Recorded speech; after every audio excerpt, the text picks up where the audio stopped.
Hey there, it's Olivia-Savannah here from Olivia's Catastrophe, and today I'm so excited because Olivia's Catastrophe turns 10 years old on this day. What? I have been on the Booktinet for 10 years and I'm going to be doing a Q&A and answering all the questions that you sent me over on Instagram, Twitter and YouTube. But before I get started, a little bit about Olivia's Catastrophe.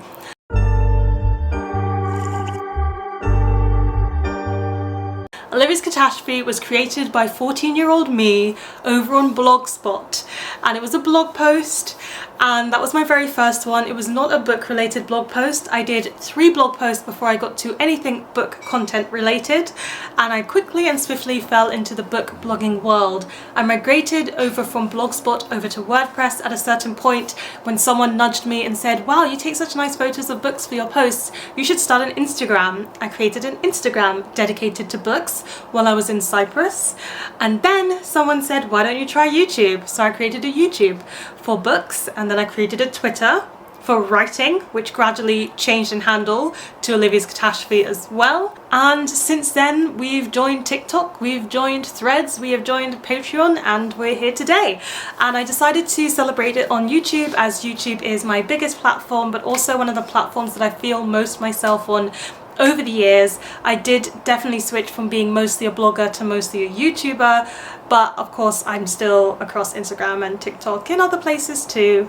And I hope that Olivia's Catastrophe will be around for much longer. It's definitely still books and it's all about the books, but I also talk about other things a bit, which is how it's always been, because it did not start with books, but it is all about the books. That's the catastrophe. Let's get down to these questions, some of which I'm very excited to answer.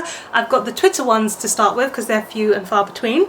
The first one is from Madeline. It says, what made you first want to talk about books online? And it's simply because I loved books and I always have wanted to talk about books. Before I started my blog, I joined Shelfari, and that was like the pre-Goodreads, and that was the first time I discovered a book solely online. It was Cinder by Marissa Meyer. I didn't know anything about it. I saw the cover with the like cyborg foot and I thought, that book, I want to read it, and I want to be able to talk about books online, and for someone else to see a book that they didn't hear of before and say, that book, I want to read it. So that's how I started talking about books online. My first review style was not very informative whatsoever. It was very fangirl teenage realm, but we've grown. My book reviewing skills have definitely developed. And the second question from Madeline was, any more 30 in 30 challenges planned? So if you've been subscribed for quite a long period of time, you'll have known that I've done 3 30 in 30 challenges where I've read 30 books in 30 days, and for all 3 of the times that I've done it, I've won, I've aced it. But for all 3 of those times, I was a student in university who took certain courses where I can manage my own time. And it's funny because I asked for these questions a month in advance, and if I'd answered them on the day that I asked them, the answer would have been no. But now the answer is maybe. Maybe I have 2 very different styles of 30 in 30 book challenges planned. And maybe I think I'm going to fail them both because I now have a full-time job and I do a lot of things and I don't think I'm going to win. And winning means a lot to me, so I'll be so upset. I just know I'll be so upset if I lose my 3 running streak of mastering 30 books in 30 days. But you know, I'm in the mood for a challenge. So maybe I'll do it. From Lena Reads, what is your favourite thing about living with your sister? So I moved in with my younger sister, me and Simone live together now, and my favourite thing is just being able to bother her whenever something comes to mind. Like the fact that we had scheduled phone calls every Sunday when we lived apart, and I'd have to wait with all of the stuff that I wanted to say to tell her till Sunday? Please, it's so much easier now. I just go next door and I just tell her whatever I want to tell her, and a lot of it is like fangirly stuff or just really random facts, and it's really nice being able to like talk to her whenever I want to, just have her at my disposal. That's my favourite thing about living with my sister, having her at my disposal. And then the other thing would be our film nights. I really enjoy our film nights. Okay, so now I've got the Instagram questions. From Abby of Pelennor, is there anything at all you'd change about your time on the Booktinet? I don't think so. I feel like a lot of how I behave on the Booktinet has changed as I've grown older, but also has changed as I learn how I want to do things, and I think that is all part of the process, like changing how I blogged when I quit blogging, those transitions, like it's all part of the process, and I don't think I would change anything on the process. I don't think I've said anything on the book-to-net that I very much regret having said, or anything I would change, or any of the people I would change how I interact with them. I don't. I think I've been very happy with my book-to-net journey. Lena again asked, how do you motivate yourself? And that's really interesting. I think lots of people believe I have a lot of motivation because I do a lot of things. I write, I work out, I cook, I bake, I work, I create content on lots of different platforms. So I do a lot, and I have a social life, and I go out and everything. So there must be things that motivate me. But the biggest advice that I ever got from motivation, I don't even know who told it to me or if I read it somewhere, is that motivation does not exist. What is true motivation is when you can bring yourself to do things when you have zero motivation. So when you're motivated to do something, great, do it. But the real challenge of building up motivation is being able to make yourself do something when you don't want to do it. And that comes from the fact of routine and practice, and routine and practice.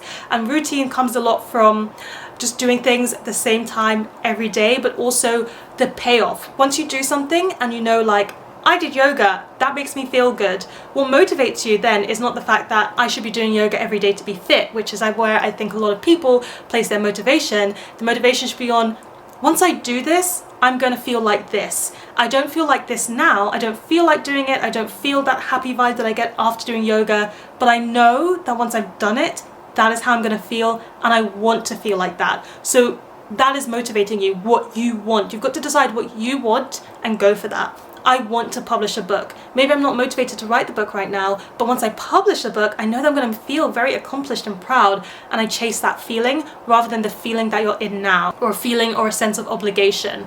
That's where I get my motivation from. Payoffs and reward rather than active motivation, active feelings. Focus on what you want in life, and that's going to get you where you want to go. Wow, I feel like a self-help book. So Caroline from Caroline with an E asked, what is your it just says favorite moment here. And that's really difficult because I have a lot of favorite moments. Most of my favorite moments are when I realize that someone who I've connected to on the book world or in the book world is actually really important to me, and I really appreciate them. And that's kind of a double-edged sword, because when you've been on the book-to-net as long as I have, for 10 years now, people come and go. And sometimes you are that person that comes and goes. Like, I left the blogging world. I'm still friends with some of the people I used to be bloggers with, but I've lost a lot of those people as well. And also, you kind of, online friendships, sometimes you're really close to people for a while, but that doesn't mean it's forever. But that's realistic to how real life is. You're close to someone, but you're not always close to them forever. And like drifting in and out of that, those are my favorite moments. The moments where I'm like, yes, this person that I've connected to from talking about books and stuff online is actually really close to me, and I feel like I can talk to them about other things beyond that. Those are my favorite moments. So Sophie asked, I'd love to know whether you have any goals for the next 10 years, creative, professional, personal, etc. So I have a lot of goals. I'm very much a goal-orientated kind of person, and I would say that my number one goal, which is like a goal for my life, is to publish a book. I'm striving for that. That's what I really want to do with my life, is publish just one book. I love to publish more, but my goal in life is to publish one book. Another goal in life is to have a room that is dedicated to my books, just a personal library. I would just love to have all of my books in the same place, and that is what I strive towards. And also to have a family, which sometimes I feel like is a really strange goal to say. Actually, said within the next 10 years. Is that within the next 10 years? I don't really know. I don't really set time limits to my goals because I don't think time limits are helpful, but I say those are my 3 goals in life. Anna from Instagram asked, has your way of reviewing changed since the beginning? So very, very much so. So when I was a teenager, I was a fangirl, and I still would like to say that I'm a fangirl, but I'm definitely changed over time. So before, when I was a teenager, it was all fangirl reviews. So my blog reviews, they would have loads of GIFs in it. They'd have like exclamation marks and capital letters. It was fangirl reviews. Even if I didn't like something, it was in a fangirl kind of way. I don't know how to explain it, but that kind of review was my kind of review.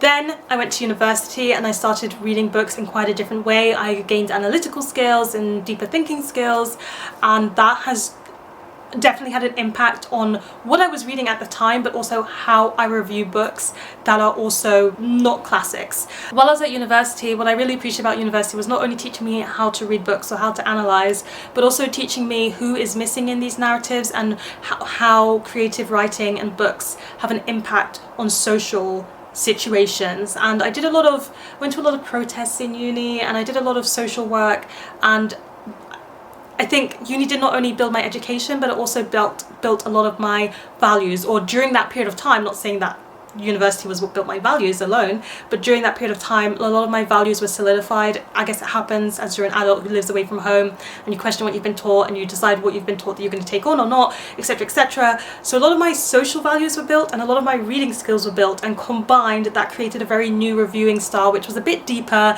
It takes me a bit longer to talk about my thoughts, but also I do think my reviewing at the core still holds a semblance of that fangirl from Temi, and so you'll see me reading such a wide array of things, but maybe how I review adult fiction is with a little bit less of that fangirl thing because I'm looking for themes that I like, whereas when I review young adult I'm still very much in my fangirl era, and my reviewing style is a bit of a combination of those. I hope that made some sense. Dean on Instagram asked, how did you come into a routine with your yoga and fitness? And actually it's very much been a routine building thing for me. I love it because, as I've said, the feeling that it gives me, and yoga and fitness is one of my big passions. I do yoga training about 3 times a week and fitness training about 3 times a week, and I talk about it on and off. If you've been following me for a long time, I did have an Instagram that was entirely dedicated to fitness and yoga, but that's gone now. I couldn't keep up with so many platforms. So what I did when I first started doing yoga was, I was probably about 16 or 17, it was 2016, so I was 17, and I discovered Leslie Fightmaster, may she rest in peace. She's still who I train with today because her videos all still exist, and she had a 90-day yoga course, and she said, do this yoga course for 90 days straight, like every single day. Do this yoga course because it says if you do 90 days, you build a routine into your day of doing training. Now, I could not physically do that because I did basketball back then and I was part of a team, which meant I had training 2 days and a game day, which meant 3 days of my week were basketball training and 3 days of my week could be yoga. And so that's what I was doing. I was working through that 90-day course. Because I couldn't do it every day, I was adamant about doing it on the days that I didn't have training, with a rest day to recover post-game day from bruises and loads of... I was a basketball player in a certain way. I needed a recovery day, basically. And that's how I built my routine, just by saying, like, I want to finish this 90-day course. I'm going to feel so accomplished when I do it. And once I finished it, I just had such a big love for yoga and how much I'd progressed, like truly the progress after those 90 days, that I just kept on doing it. My routine has not stayed the same because as you go through different periods of your life, the time that you have available to work out changes. So in my first year of uni, I was doing it as soon as my classes were finished, but then in the second year of uni, I just found I didn't have time. I was going out too much in the evening with friends and stuff, so I had to shift to waking up at 5 to do my yoga and workouts. I would create that time for it.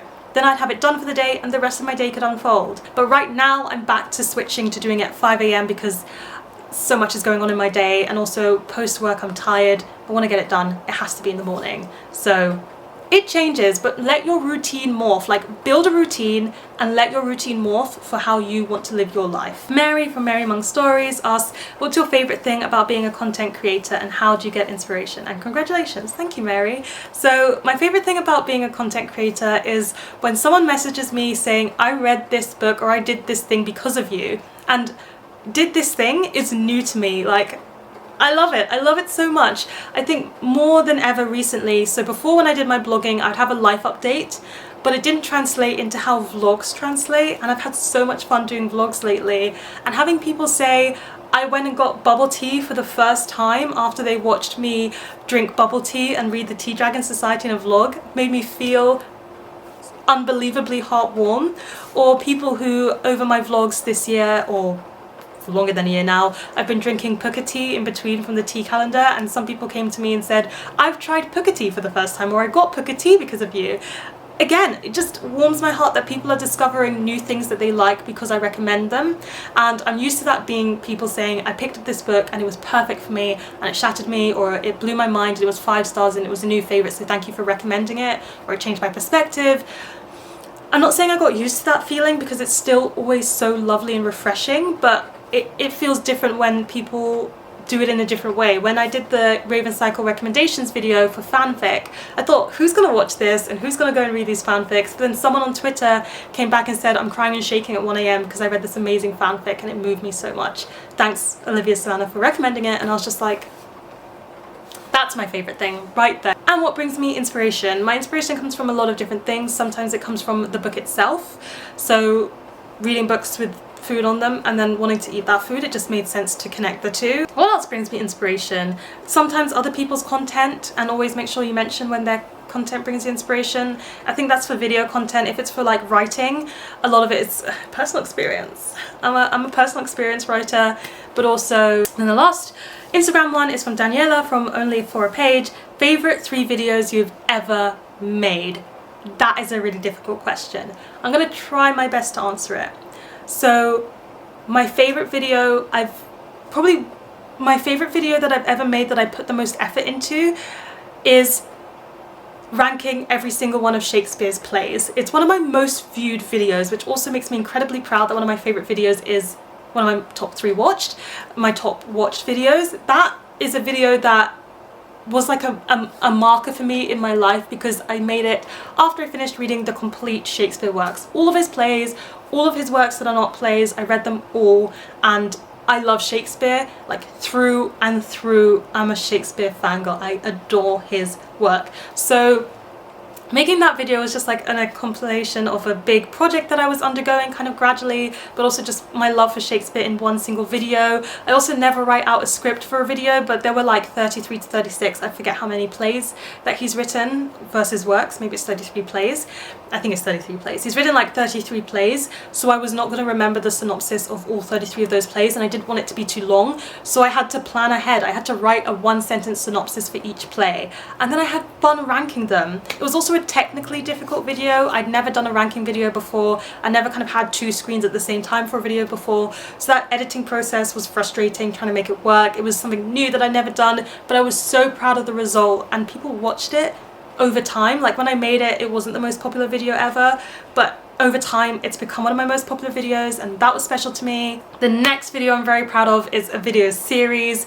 It's the 3rd time I'd ever done 30 books in 30 days. The first time I did that, I didn't vlog it or anything, I just did the wrap up for it. The second time I did it, I vlogged it, but it was kind of a bit of a messy moment. And then this last one I did, I kind of hit the nail on it. I had my vlog style. It was during the pandemic. I had time with my family. I read 30 books in 30 days. I had to work for it. I chose some big chunky books. I feel so proud of what I achieved.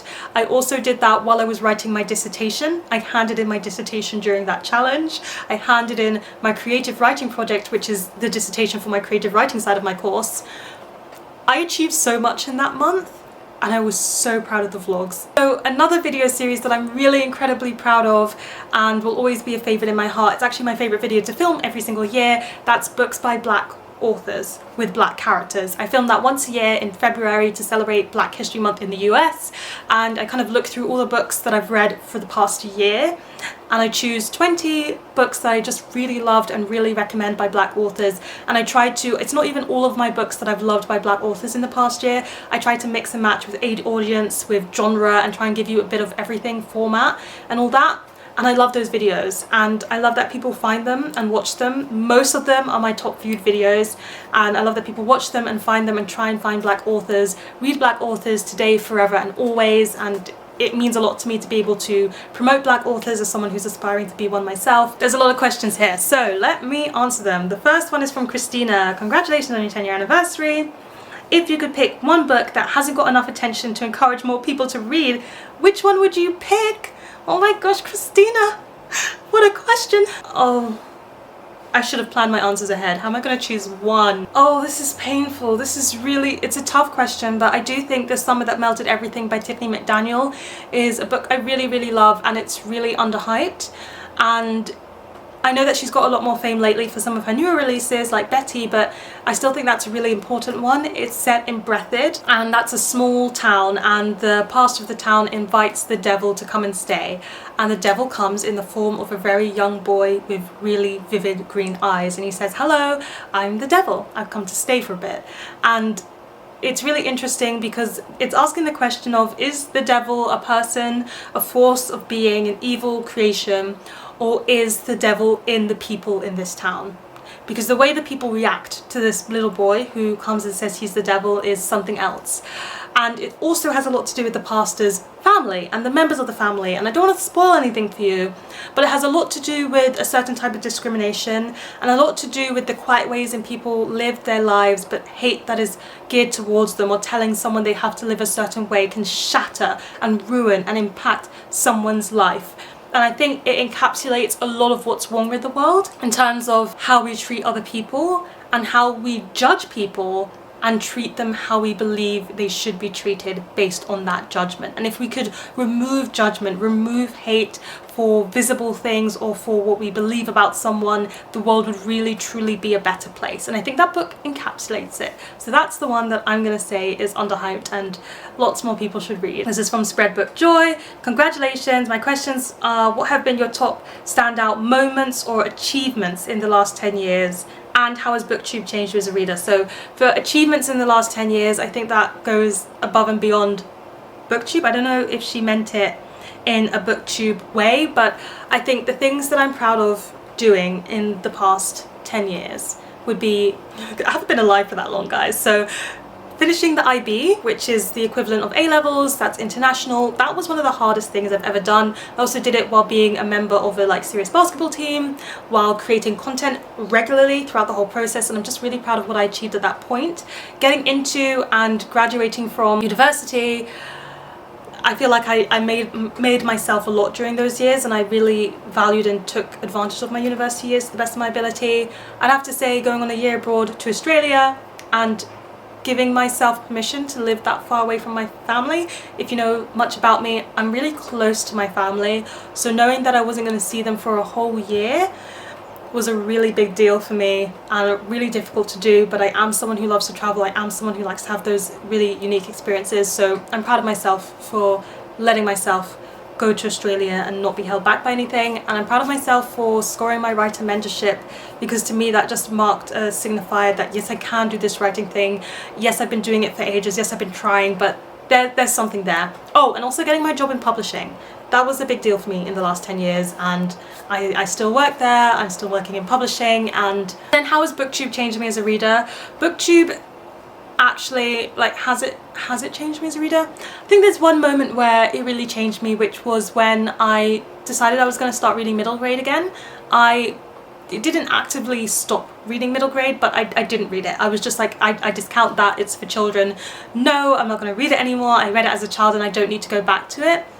And Cara from Wild Book Garden and Gavin from How to Train Your Gavin, they both, their content and booktube's reaction to them convinced me I'm missing out by not reading middle grade. And since then I can kind of pride myself in the fact that I read all genres and all age audiences, because previously I was reading all genres but I wasn't reading all age audiences. And so I think that's the main way booktube has changed me. It's opened me up to the wonder of middle grade and picture books, and I love that for me. But other than that, I would say booktube has mostly just introduced me to lots of new books that maybe I wouldn't have discovered without it, lots of new people that I wouldn't have come across without it, and given me lots of opportunities that I wouldn't have got without it. Congratulations, Olivia, that's amazing. This is from Charlotte from Books and Bargains. My question is, what are your favourite kind of videos to watch on booktube and your least favourite to watch on booktube? So I'm a booktube staple girly. My favourite videos to watch are wrap-ups. Hands down, wrap-ups. Number one, I want to know what you think about what you're reading, and that's the core of booktube for me. People telling me their opinion on what they read, and there's no place to get that better than their wrap-ups, where they go through 1 to 10 or more books that they've recently read and what they think about them. That's what I'm here for, that's what I'm interested in. If you have a wrap-up, that is what I want to watch, and if you have a wrap-up, that's the first video of yours I'm gonna watch. The last video of yours that I really don't care about at all is your TBR video. I'm so sorry to all of your TBR fans out there. There's a reason I stopped making TBR videos myself. I don't really care what you want to read. I care about what you think you're going to read. So what my favourite and least favourite videos go hand in hand. I care about what you think of what you read, not what you plan to read. I understand TBRs are good for you, for your planning, and TBRs are good for people to kind of know what to expect, but people often go off of TBRs, so why? I don't understand. They're fun, but they're not fun for me. So the last video of yours that I'm probably going to really reluctantly watch is a TBR video, and if I've watched your TBR video, it's because I want to watch your content and I've watched everything else that's relevant, and now I've got a TBR video to watch. The second least favorite video, I'll just throw it in there, is a bookshelf tour. I don't care. Don't care about what's on your shelves. Like seeing a list of this is on your shelf, this is on your shelf, this is on your shelf, it doesn't tell me anything about what you think about it. So the core of why I don't like TBR videos is also kind of why I don't like bookshelf tour videos. Also, when it comes to TBRs, I think I kind of get what books you're excited about from your haul videos, and therefore TBRs become even more irrelevant. Oh, the Resistance Book Club just said congratulations, thank you so much. Gally dandling about the book said, my goodness, that's sticking power. My question is, how have you changed as a reader over that decade? So I think I've pretty much answered this much about how I read differently now, and I read more genres than I used to. Dawn Liz Reads asks, what advice would you give Olivia from 10 years ago, both in terms of developing the channel and life in general? I'm actually really happy with Olivia 10 years ago. I think she was doing the right thing. She was 14. Oh my gosh, she just started doing booktube, and she was a little bit unhappy in some ways, and she was a bit too quiet, you know?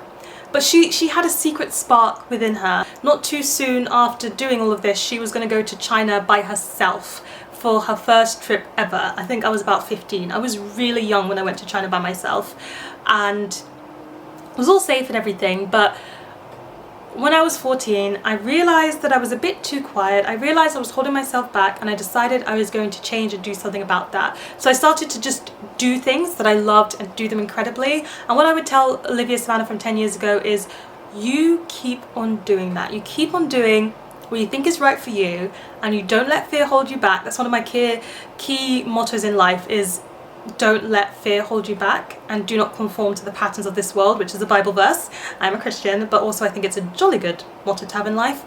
And those two things I kind of discovered around that age, and I held on to them. So just keep doing you, boo. You're doing good, you're pushing yourself, and sometimes you fall back into your box, but that's fine. You keep doing you. I think my character development journey started 10 years ago, and it hasn't stopped since, and I'm proud of myself. And then what advice would I give in terms of developing the channel? Girl, look at your lighting. My first YouTube videos, which you can't see anymore, they're hidden.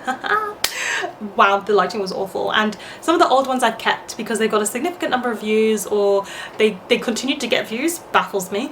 But the lighting needed sorted out, sis, and just keep sorting out that lighting. But other than that, you do you. Also, you don't need to buy that many books. Some of them you're not going to read. Don't accept every single review copy.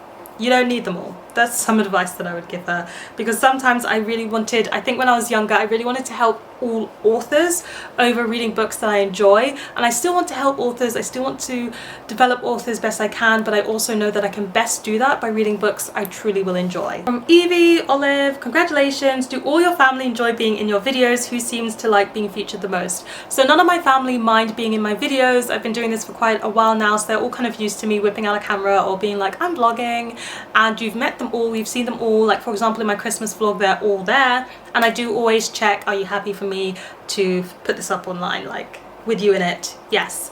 There are some people who are more willing to be in my videos than others. My dad, I don't put him in there very often, but he never says no. My mum's happy to be on camera. She never asks to be on camera, but when she is on camera, she's happy to participate and say stuff. Simone ends up on camera just because I end up with Simone a lot. We spend a lot of time together, and she doesn't mind whatsoever. But my favorite moment with the camera and Simone has been recently, where she came to me and said, can we make this video for your channel? And of course I said yes. If any of my family asked me, can we make a video, I will say yes. And the video she asked me to make was, can we recommend disability books for Pride Month? And she's been in videos where we've talked about disability representation on my channel before, and she's been in like sisterhood videos, but she wanted to make one specifically for Disability Pride Month, and I said, of course, sis. Tamara, who is my oldest sister, you'll see her and know her from the Slovenia vlog because we went to Slovenia together. She loves being in my videos. She always asks to be in them, but then when she's behind the camera she goes all shy, and it's super cute. So she does ask to be in them, and she's always happy to be in a vlog, and she has been in my Bookstagram photos. When I'm traveling around a lot, I take the photo because I know what I want, but it means I can't always hold the book, so her hand is in a lot of my Instagram. And often Tamara and Simone ask me, where is your book? When I'm out and about, they're like, where's your book? This is a photo you should be taking for your Instagram. Like, April is the one you see on camera the least. There's moments where she wants to be on camera, and there's moments where she doesn't want to be on camera, and I fully respect that. But also with her job,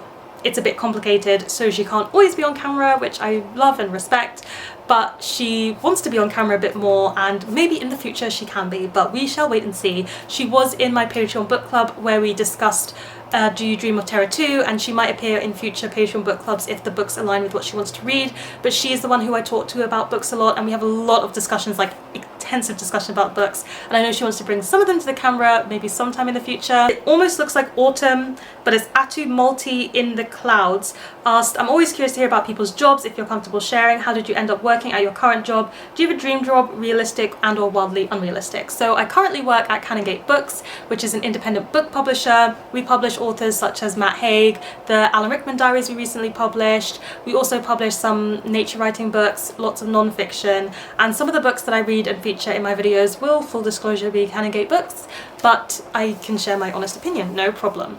So if you follow any of the Canongate social media channels, especially their TikTok and Instagram reels, you'll often see me, or on their page you might see my hand in photos, and I am campaigns assistant there, so I work across the publicity and marketing departments.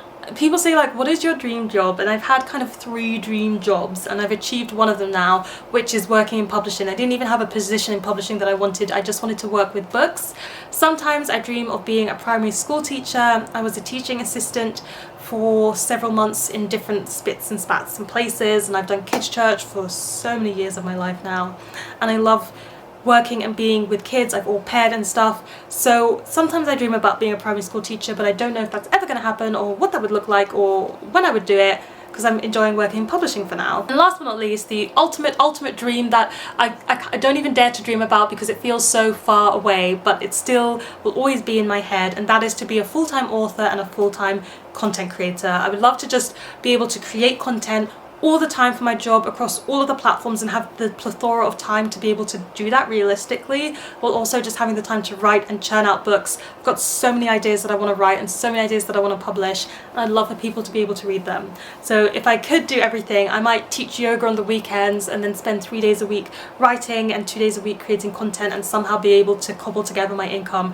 from that alone, because those are all things I really love doing. But I equally love being around kids, but I equally love working in publishing. So do I have a dream job, or do I just have several lives that I want to combine into one? Charlie from Charlie Book Reads says, congratulations Olivia, that's amazing. Which are the qualities that make an Olivia book / favourite tropes in books? So I've talked about this before, but there are a few things that can make a book a favourite for me. Some of them are tropes, and then some of them are themes. And I think I look for tropes in certain kind of books, and then I look for themes in everything. So the themes that I'm really interested in reading about, the top 2 are identity and grief. Anything to do with identity I am happy to read, whether that's identity in terms of ethnicity or sexuality and gender identity or cultural, just anything about finding out who you are and being the best you that you can be, and your development and how you work towards that is something that I will always read about. Also, sometimes identity in the form of non-fiction is talking about your profession or your social situation and how you want to improve that, or that's why I end up reading memoirs, because it's all about you as a person. So identity is a key theme, like probably my #1 theme, and then grief. Grief is another thing that endlessly fascinates me. I think grief is akin to a mental health illness in some ways, and also our social reaction to grief and how it's something that we all will experience, and we often all have a lot of emotional work with, but sometimes we don't know how to process it, we don't know how to act when people are grieving, we don't know how, like, grieving and your experience grieving sometimes shifts your own identity and personality. Sometimes grieving is such a big thing, but it's such a common thing, but it's also such a taboo thing, and I find that incredibly fascinating. But also in terms of tropes, I just love fake dating. Romance wise, fake dating, yes please, just pretending to love someone and then finding out you do have feelings for them, and the fact that you go willingly into a situation where you are going to fake date someone already shows your feelings are already there. I think it just leaves so much room for really healthy conversations that need to be had and healthy communication, so it tends to spur romance books that I tend to enjoy. I love friends to lovers.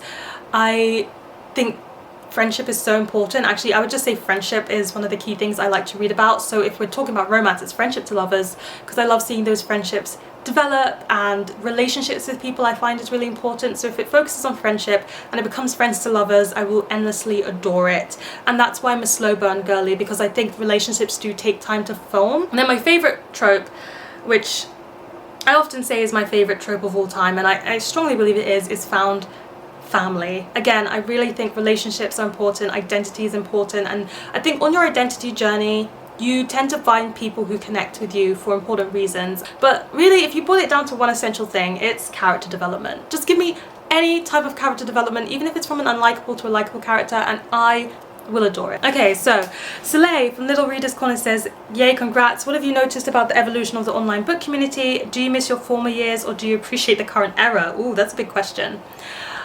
Over the years, I've discovered that the book community doesn't really, it's very static. I'm sorry, it is so static. I see the same conversations happening over and over again. Even the conversation about seeing the same conversations happening over and over again are happening. And sometimes people think things are new. Like this whole, people are moving from booktube to book talk and they only care about TikTokers and TikTokers are being valued more than anyone else.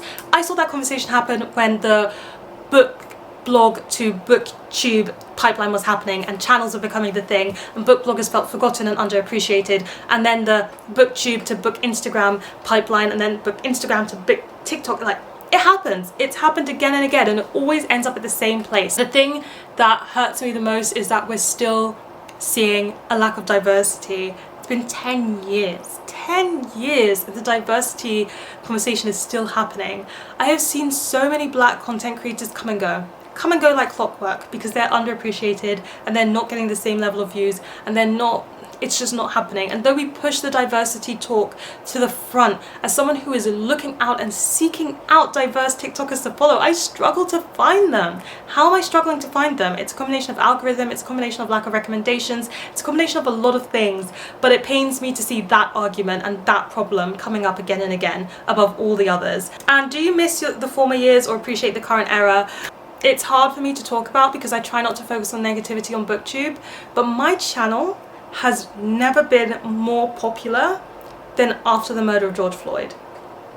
We all know why that is and I don't have to spell it out for you, but it was all of a sudden like I was valued. People were watching my content, people were commenting on my content, people were subscribing to me, people like, all of a sudden I had someone who wanted to have me as a rep. All of a sudden I had people sending me more books than usual. And then I was like, I had a moment where I was like, wow, this is what it's like for some content creators all the time. This is what it's like for some of them all the time. I have 7,000 subscribers. For a channel with 7,000 subscribers, my views are actually lower than like what it should be.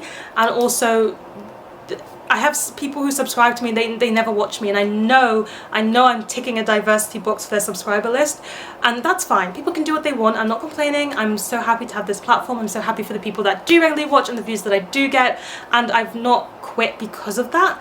But I've seen black booktubers quit because of that, because there was an era where people cared about us and then it went away, and it was almost more painful to have it and have it taken away than to never have had it at all, I think. And so that's an era I miss, an era where I got to feel what it was like for other booktubers who reach a certain level and yeah, who, I don't know how to put this in a way that won't anger people or make people upset, but I don't want my words to be misconstrued or misunderstood, but there was an era that I miss, and I don't even miss it as in I want it to happen again, because the circumstances that led up to it happening were just all wrong and all the wrong reasons. But it was a nice moment to feel what it's like to be on the other side. And I will forever be working towards hopefully booktube or the book community and the booktonet being in a place where I can feel that way all the time, where I can feel just as valued and just as seen and just as represented as somebody else. I don't often talk about some of the politics around being on booktube and around being on the booktonet, but just because I don't talk about them on screen, because I don't think I have the words and the balance to get my opinion across without upsetting too many people, or I guess maybe there's also a fear in upsetting too many people, but just because I don't have the words for it doesn't mean I don't feel it, see it, understand it, and talk to other people independently about it. But largely it's not my issue to fix, it's booktube's issue to fix. So Scott and Nell, probably, it's under Gunpowder Fiction Plot, asked this question. They have 3 questions. First of all, tell us about a joyful experience you've had with Olivia's Catastrophe. I've had many joyful experiences. Some of my most joyful experiences have been being able to meet some of you guys that have subscribed for a while in person. I recently met Daniela from Only For a Page, and I know it was YWS based, but I met Cinder, who I used to talk to over on YWS in person. That was like this month. But I've also met, like over the years, bookstagram friends, book blog friends, and booktube friends in person, and that's been amazing. Like Nicole and her books when I was in Australia, like what? When I go to different countries I can meet other people, or they come to London or the Netherlands, like Kasha from Book Cemetery, people who I've known for years, and then I get to see them in person. It's just absolutely amazing. I think those are some of the joyful experiences. What is something you do differently that makes Olivia's Catastrophe successful? Like, I don't know how successful it makes my channel, but what I definitely do differently is reading across so many age audiences and so many genres. I think sometimes you can go to booktubers, and this is how they grow really. Like, you can go to Gunpowder Fiction and Plot and you're going to get some good literary fiction recommendations. You can go to Kasha Book Cemetery, you're going to get horror fiction recommendations. You're going to go to Olivia's Catastrophe, you're going to get recommended non-fiction, fiction, young adult, blah, blah, blah, blah, blah, blah, blah, blah, blah, blah. You're going to get recommended a bit of everything, and I think that's what makes my channel unique, but also my perspective is often one that does take into account some of the social elements while I'm reviewing, so maybe that's also what makes my channel unique. Doesn't make it successful. I don't know, sometimes I feel like people love to come here for that eclectic mix, but then I think some people are like, where do I see myself in this, and they don't connect to me. The last question is, why is winning so important? And that has to do with the TBR challenge. Winning is so important because it means Hannah loses. That's the key reason. Also, yeah, that's the key reason why winning is important, but winning anything is important to me. As I've said with the 30 books in 30 days challenge, I just like to win. I don't like to lose. I'm competitive, okay? Yeah, I grew up with it. It's in my family. I'm an ambitious person. It's who I am. So Shannon from That's So Poe asks, what is your ideal comfort book and tea pairing? I'm going to say the first thing I think of. So again, I was really struggling in the pandemic post murder of George Floyd. I was, as black people collectively were, I was feeling some kind of way, and somebody gifted me Heartstopper. He doesn't have a booktube channel anymore, but he was gifting books to black booktubers just from their wish list. And he gifted me Heartstopper, and I read it while I was drinking. I think I was really into apple and cinnamon tea at the time, and I will forever remember reading Heartstopper, drinking apple and cinnamon tea, and just feeling a moment of peace where I was feeling a lot of pain. And so that's my ideal comfort moment. Oh, what poetry collection and middle grade novel would you recommend for someone who never reads those genres? So for poetry collection, I would recommend All the Names Given by Raymond Antrobus. I think he has a very straightforward way of writing poetry, and often you can feel very lost in poetry. You can feel lost in the imagery, lost in everything, but he does a good job of writing a really complex collection, but in a very straightforward and easy to understand way. And it deals with all the complex themes and emotions that you want from a poetry collection, but you don't have to read too deeply to get it. It's there for you, and it feels like a complete collection. It gives you all the best poetry collection vibes, with it being easy to understand. So that's what I would recommend. And then a middle grade novel for people who don't tend to read middle grade, I'm gonna say Out of My Mind by Sharon M. Draper. I think reading middle grade with disability rep in it and a book that shows you a new perspective is really important, and I think that does a good job of showing how important feeling seen in a book is to anyone who even doesn't have a disability, but also to show how impactful middle grade can be and how important it is for changing minds and changing the future and how people view things in the future. So I'd actually recommend Out of My Mind by Sharon M. Draper. I had to think about that. And then lastly, Shannon asks, what places around the world have you not been to yet that you'd want to visit? Thanks for asking a travel question. I love travel, and there are a lot of places that I haven't been to that I really would love to go to. And I think the places that I really want to go to, the reason I can't go there is because I just cannot afford it right now, money-wise. So I would have to say Japan is really top of my list. I love anime. There's a lot in Japan that I want to see. A lot of like Disney World in Japan I want to go to, Studio Ghibli World, and just different anime monuments and things like that, but also the food and the culture. I'd love to go to Japan. I'd love to go to India for similar reasons, food, culture, and I also have a lot of Indian friends, so it'd just be nice to go there and experience it. Those are two places that are really high up on my list. I've never been anywhere in Africa before. That's like a continent I haven't even touched, and I would just love to go there, to touch it. I would love to, if I had to choose where I could go in Africa. I know my mum and my sister went to Kenya and they really enjoyed it. I would love to go to Egypt. I'd love to see the pyramids. Oh, I would love to go to the desert Egypt. I would just, yeah, so Egypt. I think I'd like to go to Egypt. And then last but not least, we have questions from Alice. So congrats, it's a massive achievement. my questions are, which books have been on your TBR the longest unread? So there's a video I made at the beginning of the year of the oldest books on my TBR, and I decided not to focus on that because I'm focusing on my TBR challenge, and some of the oldest books on my TBR are quite big. But the number one oldest book on my TBR is a Dostoevsky book, and it is The Brothers Karamazov. I got it when I was a teenager. Do not ask me why. I did not read philosophy back then. I did not read big chunky classics like that. I just knew of the name Fyodor Dostoevsky and I got it. Thankfully, I've since read Crime and Punishment and it's one of the best things ever. So I have started reading the 3 biggest, chunkiest books on my shelves, which are all the rest of the Dostoevsky that I bought all at the same time. And I will get to that at some point, but not this year. What is your favourite video you've ever made and why? I answered that question earlier. And if you had to unhaul most of your unread books, most of my unread books, and only keep 5, which 5 would you keep? Okay, so I can actually look at my shelves for this answer. 5! Alice, it's mean. Okay, so I'm gonna keep Greywaren by Maggie Stiefvater because that is the end of the Raven Cycle universe. When am I gonna read it? Who knows, because I'm in denial about it ending. Tip-toppity, need to read that book. I will also keep The Marriage Portrait by Maggie O'Farrell because I loved having it that much and I need to read more by her. Actually, no, I'm not keeping The Marriage Portrait. I'm keeping I Am. 3 I Ams. I Am by Maggie Farrell because I loved Hamlet that much and I want to read more from her. And actually I Am has kind of like Sylvia Plath vibes to it, and that's what I want to read. So those 2, I'm keeping those 2. I want to keep Tokyo Ghoul, but like what's the point in keeping 1 volume of Tokyo Ghoul and not have the rest of the series, you know?